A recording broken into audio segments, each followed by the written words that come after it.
काम करने के लिए एक होनहार और मेहनती आदमी की आवश्यकता है। ये पढ़कर आलसी राम अपने मन ही मन बोला, लगता है इस गांव में नया आया है, इसे उल्लू बनाना काफी आसान होगा। सुनो भाई, मैंने सुना है तुम्हें एक आदमी की तलाश है जो तुम्हारी दुकान पर काम कर सके। हाँ, क्या तुम ऐसे किसी आदमी को जानते हो? लो, ये तो वही बात हो गई। बगल में छोरा और शहर में ढिंढोरा। एक हट्टा कट्टा मेहनती इंसान खुद तुम्हारे सामने खड़ा है। ये तो बहुत अच्छी बात है। और नहीं तो क्या, मेरे जैसा मेहनती आदमी तुम्हें पूरे गांव में कहीं नहीं मिलेगा। ये तो बहुत अच्छी बात है।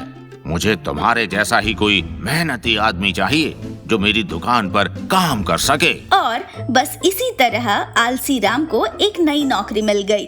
आलसी राम अभी दुकान में बैठा हुआ था कि तभी उसका सेठ बल्लू बोला, अच्छा सुनो, मैं कुछ काम से बाहर जा रहा हूँ, थोड़ी देर में आ जाऊंगा। तब तक तुम दुकान का अच्छे से ख्याल रखना। बल्लू के जाते ही आलसी राम टेबल पर सर रखकर सोने लगा। भैया जी, मोतीचूर के लड्डू मिलेंगे? एक औरत की आवाज आलसी राम के कानों में पड़ी, जिससे उसकी नींद खुल गई। उसने बिना सर उठाए ही कहा, क्या हुआ? क्यों परेशान कर रही हो? परेशान नहीं कर रही हूँ, बल्कि मैं तुम्हारे दुकान की ग्राहक हूँ। मोतीचूर के लड्डू लेने आई हूँ। हमारे यहाँ कोई लड्डू नहीं है, आलसी राम ने कहा। औरत ने दुकान में काउंटर पर रखे लड्डू देखे और बोली, अरे झूठ क्यों बोल रहे हो? ये तो रखे हैं लड्डू। अब की बार आलसी राम ने अपना मुंह उठाया और बोला, हाँ, जानता हूँ लड्डू है, पर उसे देने के लिए मुझे उठना पड़ेगा और मेरा उठने का मन नहीं है, इसलिए तुम किसी और दुकान से लड्डू ले लो। अरे आलसी राम, तुम जैसे आलसी को किस पागल ने अपने यहाँ नौकरी पर रख लिया?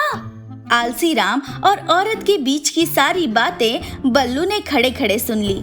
बल्लू आलसी राम पर जोर से भड़कते हुए बोला, मूर्ख आदमी, तुम पागल हो क्या? लगता है तुम मेरी दुकान बंद करवाएगा। अरे सेठ जी, आप कब आए?